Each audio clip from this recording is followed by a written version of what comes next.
या देशामध्ये ओबीसी समाजाला जे आरक्षण मिळालं ते 40 वर्षाच्या प्रदीर्घ संघर्षानंतर 1978 मध्ये मंडल आयोगाचं गठन झालं होतं।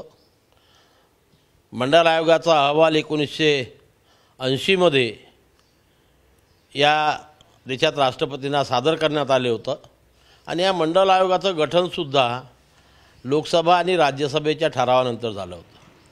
तो अहवाल 7 ऑगस्ट 1990 मध्ये या देशाच्या लोकसभेमध्ये आणि राज्यसभेमध्ये तेव्हाचे प्रधानमंत्री माननीय VP सिंग साहेब यांच्या नेतृत्वामध्ये मंजूर झाला होता आणि या देशातील त्यावेळच्या 52% ओबीसींना 27% आरक्षण लागू करण्यात आलं होतं। त्यानंतर या आरक्षणाला काही लोकांचा विरोध होता।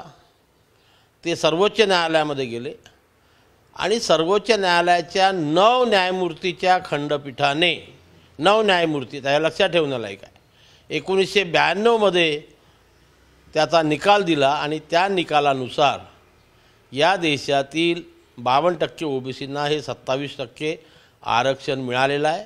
खरं म्हणजे आम्हाला 52% लोकांना 52% आरक्षण मिळायला पाहिजे होतं, परंतु संविधानामध्ये आरक्षणाची मर्यादा 50% ठरल्यामुळे SCला 15%, STला 7.5% असं 22.5% आरक्षण वजा जाता उर्वरित 27% आरक्षण या ओबीसी समाजाला सर्वोच्च न्यायालयाने देण्याकरता ज्याला काय म्हणतो की शिक्कामोर्तब केला आणि त्यामुळे 1993 पासून या देशामध्ये देशातील 52% ओबीसींना 27% आरक्षण मिळत आहे, जे या राज्यामध्ये महाराष्ट्र राज्यामध्ये 1994 पासून लागू झालं आणि त्यामुळे ओबीसींचं 27% आरक्षण रद्द होऊ शकते किंवा त्याला आम्ही न्यायालयामध्ये चॅलेंज करू अशी भाषा वापरणं ही फार हास्यास्पद आहे।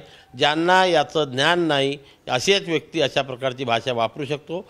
या देशातला कुठलाही नागरिक मंडल आयोगानुसार या ओबीसी समाजाला मिळालेल्या 27% आरक्षणाला चॅलेंज करू शकत नाही।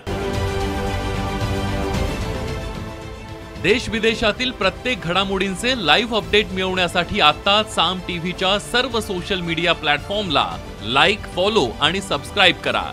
तसंच सर्व नोटिफिकेशनसाठी बेल आयकॉन प्रेस करायला विसरू नका।